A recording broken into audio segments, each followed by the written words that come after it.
Hey, everybody. My name is Lynn, and welcome back to another manga review. Sorry I had to do some jujutsu signs. Don't mind that joke. That was a really bad joke. Okay, but today, it is the one and only, the one manga I've been teasing since I covered its first volume, is JoJo's Volume 2. Now, you might be wondering, hey Lynn, you haven't done another Volume 2 or Volume 3 or whatever for any of the other mangas.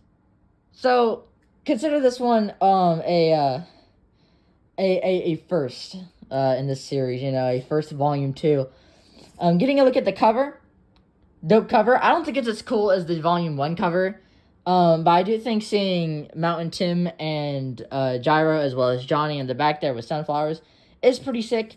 There's also Johnny and Gyro posing up together, which is also pretty damn sick. So now, let's get down to the ground and, check it out. So, I'm going to just flip through. I don't really want to go through all of the story stuff, but I will cover some of the main points, like some of the main fights and story elements and shit like that. So, first, how am I gonna do this? It's a really big book, guys. So basically, it starts off with, what am I looking at? Oh, this is, okay, hold on, we'll get to this later. But basically, it starts off with, Gyro, that's his name. I wanted to say Giorno so bad. But it starts off with Gyro getting disqualified from the first part of the race. Because he used his steel ball to, basically interact with another racer. Or hinder another racer, which was Sandman. And so, Johnny and Gyro, plan to go with each other, with them learning, or with Johnny learning more about the steel ball, and stuff like that. This is also the volume that introduces stands, and we'll definitely get to that later, as a lot more of that stuff gets included. But here, you can see that not the president, because it's so hard to keep this book in check, but this guy who is basically like the main host of the steel ball race, so I'll just call him the host for right now, is getting, knowledge about a murder on his race. But nobody knows who it is. The organs are all stretched out like that. And this is where we get the introduction of Mountain Tim, if I can find him. I think this is his introduction chapter. So he shares introduction to Mountain Tim. That's him, that's the goat. Very good character. I like him. I like his stand, which we will definitely talk more about later. Now let's see where this goes to. Speaking of his stand, this rope here is his stand, basically. So, he can basically just attach anything onto it and, move it. Including his limbs, which he uses later. This is the second stage, of course.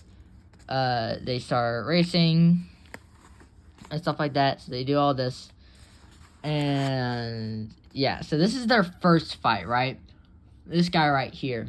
And so what this guy does, because he's really irrelevant, really, and his fight's not the most interesting, but basically he uses, bugs that he has in his eyes to shoot projectiles or cactus projectiles, basically. So, the spikes on cactuses, he uses the bugs to lift up the cactus spikes and then shoot it. Which is honestly, it could have been applied much better. But, for that kind of ability, I kind of like it. So here, you got all this going on and stuff like that. And then, his horse gets targeted by the attack. This guy's still shooting at him. Johnny says to Gyro to just leave him, as he got shot multiple times and his blood has blood in his eyes. I think he's also knocked off his horse in that scene. But basically here he reveals that there's bugs in his eyes, which I'm not sure if they're stands or not. But basically he just shoots cactus stuff. And honestly, the way that Gyro kind of defeats him is still kind of confusing. Like he throws the ball underground, and then I think it spins towards him, and then spins the shit out of him, or something like that. That's my main theory. But y'all might have to tell me what happens there, because I'm so clueless. Anyways, let's get on. Oh, I think I just bent this page. Did I? I don't know. Anyways, so here's more Mountain Tim stuff. No, I dropped the page. Oh my goodness. God, turning this is so hard. I'm just gonna try and use my other hand real quick. No, I bent it again. Oh my god, I hate having to use one hand for this stuff, man. Cause I don't know other stuff. This is still during their fight. This is death. Where were we? Desert-born Outlaws. I think this covers the Boom Boom family stuff. No, it actually covers Marco, which is a more important guy later. I'll discuss that stuff later. Anyways, what is going on here? Oh, this is Johnny making a cork spin, because Johnny's trying to learn the ways of the spin. So he's making a cork spin, and then, stuff happens. Johnny finds out about Gyro's true identity, because Gyro is not a cowboy from America. He's an Italian guy, well, an Italian executioner, as I'll mention more later.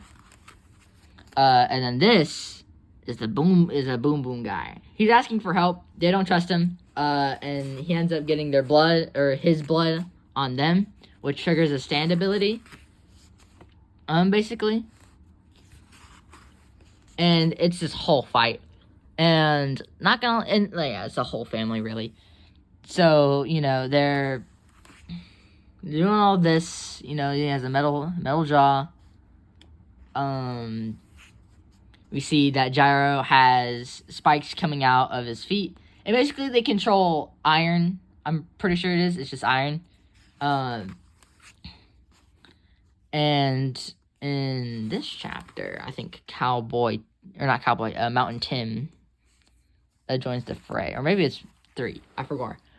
And then, since his Johnny's gun, which he uses to try and shoot the Boom Boom family members, since that's made of iron, it just starts attracting to Gyro, which is really fun. They keep fighting.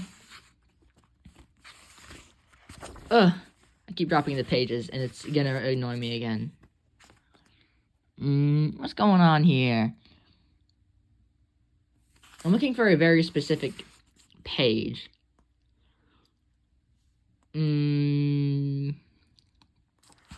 Oh yeah, this steel ball gets broken. Kind of gets broken. I think it just gets shaved down or something like that. I'm dropping it. Some more Boom Boom family shenanigans. I'm gonna skip a couple more pages just to see where Mountain Tim is. Okay, got some rocks, or some iron, I guess I should say. Maybe I'm dumb. Oh my god, I keep bending it, and it's killing me. It's so hard. It's so hard to flip stuff like this, and I so forgot how I did it before. No, that's Gyro. I thought that was Mountain. Never mind. I dropped it again. Okay, let's go a couple more pages. Here's this thing I was looking at. So, I think it was explained later, but there's this place called the Devil's Palm, and that's what that little lantern thing is like That's just the Devil's Palm. The Devil's Palm is just a place that it's like a really harsh desert where the landscape changes and it's really hot and you could die really easily. Anyways, back to this guy. This guy is reforming his face because he's the killer, basically, or the family is the killer. And so he's reforming his face to, I think it's to look like Johnny. And he's going to frame Johnny for the murders, which doesn't work later on. But yeah, so Mountain Tim confronts Johnny, and and he believes him for a second, then he doesn't. My arm is itching. Hold on. Give me one moment.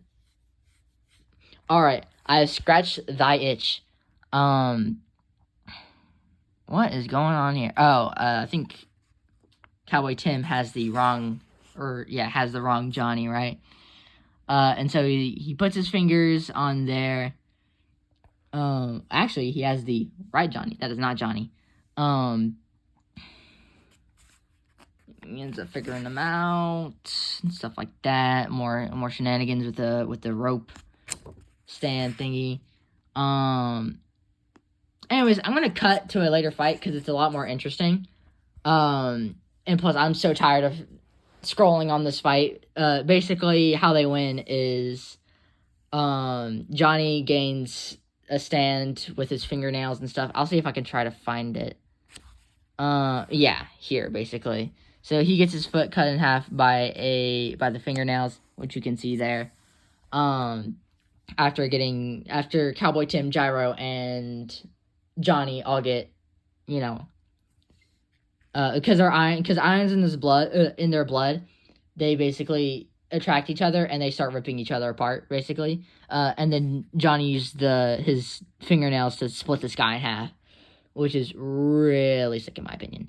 Anyways, I'll see. Oh yeah, this real quick. Johnny's backstory, or not Johnny, Gyro's backstory. We covered Johnny's in the last one, but he's basically an executioner, and he feels bad for the boy named Marco, which was shown earlier and stuff like that. And that's why he kind of comes to the Civil War race, is to free him, I think, is what I read. And then this guy is after him. This guy tried to blow up the king's carriage in Italy, I believe, where Gyro lived. And he's now tracking Gyro. And it's a whole fight. It's a really cool fight, too. So basically, Cowboy Tim catches this guy in his room. And, Cowboy Tim wants him out of there. So he grabs his shoulder. But this guy has a stand. Could you believe it? He has a stand. By the way, this guy's drip is fire. So he has pins in his hand, right? And so if he opens his hand, which he does, they pop out and they blow him up. So yeah, so that's the explosion right there. Johnny and Gyro are like, what was that? But this is truly what surprised me is that Mountain Tim separated his body. He's right there. He separated parts of his body to survive, basically. He still gets injured pretty badly, but he separates his body to, kind of reduce the impact of the explosion. And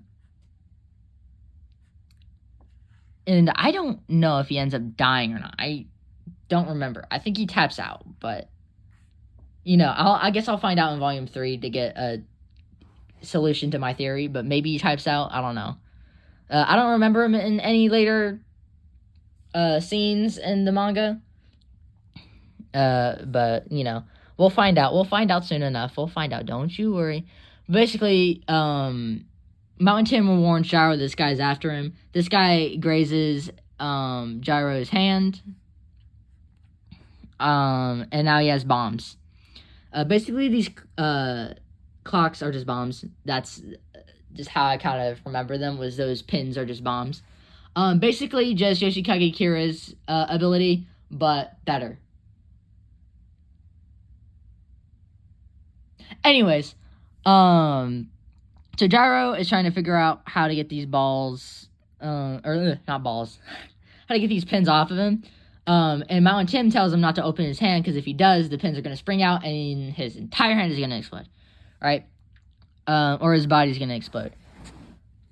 I think it's just the arm. I don't know what happens to him, because he only really had his hand blown up as well, but his entire body blew up. So whatever. But basically, he ends up clenching his fist. And there's a very certain move that this guy does that's very smart to me. But well, God, where is it? I'm trying to find it because it's one of my favorite scenes here. I think that's his stand. I'm not sure. At one point, he uses a rat, and I'm trying to find that rat.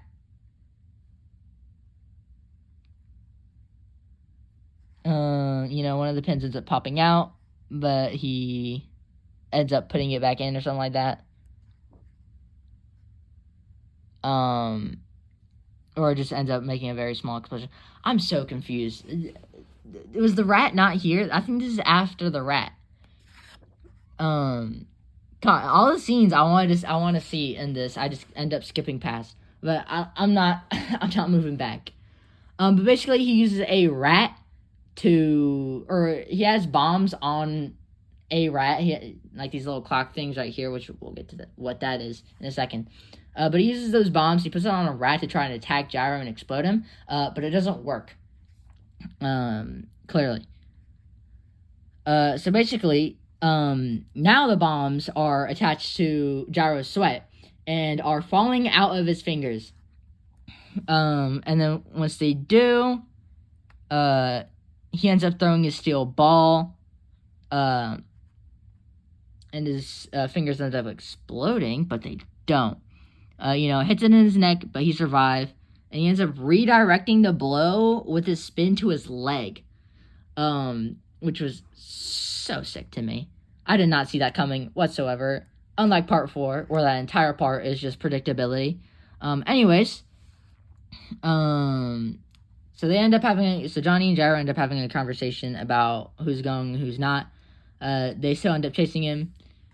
This guy ends up pouring water onto his hand, which then transfers the bombs into the fucking river. He puts bombs he turns the water in the river into a bomb. And so they end up running away from that. But then the next thing that this guy does is even crazier. But we'll get to that. But they end up escaping the water stuff. He ends up attaching bombs to flies, which is also really sick. But they end up, avoiding that one. He ends up throwing another ball. Ugh. Whew, I had a burp for a second. It ends up, not where its intended target is. And then what this guy does, is, so Gyro's mouth explodes from the inside. He figures out that explosion came from inside, and that the air has been turned into bombs. The air that they breathe, the oxygen, has been turned into fucking bombs. Are you serious right now? Are you serious right now, bro? I had a discussion with my friend last night about how part 4 was so boring to me, and that all the stands were just kind of not interesting. This is interesting. This is what I like to see in JoJo's. Bombs being turned into the air, bro. It's so peak, bro. It's so peak. And then they end up confusing this guy with Johnny's fingernail, because the bugs earlier made the same warning sign, and this fingernail does as well. And that kind of allows Gyro to throw a ball into this guy's face twice. And he makes it look ugly. He makes him look ugly. I made a lot of... I read this at school. I made a lot of jokes to my friends about this. Yeah, he throws 2 balls and makes him even uglier. It's so funny. Anyways, that's pretty much it. Goddamn, this video length is almost as long as the first volume. Yeah, volume 2, I definitely think is better. It introduces stands, the Devil's Palm, and all that stuff. As well as some interesting fights. I think the Boom Boom family fight was pretty interesting, even though I didn't really want to cover that thing since it was like, it was a lot of that volume. But I definitely wanted to cover that fight with Gyro, Johnny, Mountain Tim, and the explosion guy with the ticks, the tick bombs or whatever, the clock stuff. You know what I mean. You know what I mean. But yeah, I genuinely enjoyed that volume. And by the way, I forgot to mention this. But I did get another shelf. So now I so forgot to mention that. I can't say mention. I so forgot to mention. I swear I'm gonna beat myself up. I forgot to mention this earlier in the video, but I do have a new shelf. So I do have a whole bunch of more manga planned, like Dragon Ball, Fire Punch, etc. Shaman King, yada yada yada. But yeah, that was JoJo's Bizarre Adventure Part 7, Steel Ball Run Volume 2. What a mouthful, am I right? But yeah, I'll see you guys in the next one. Bye-bye.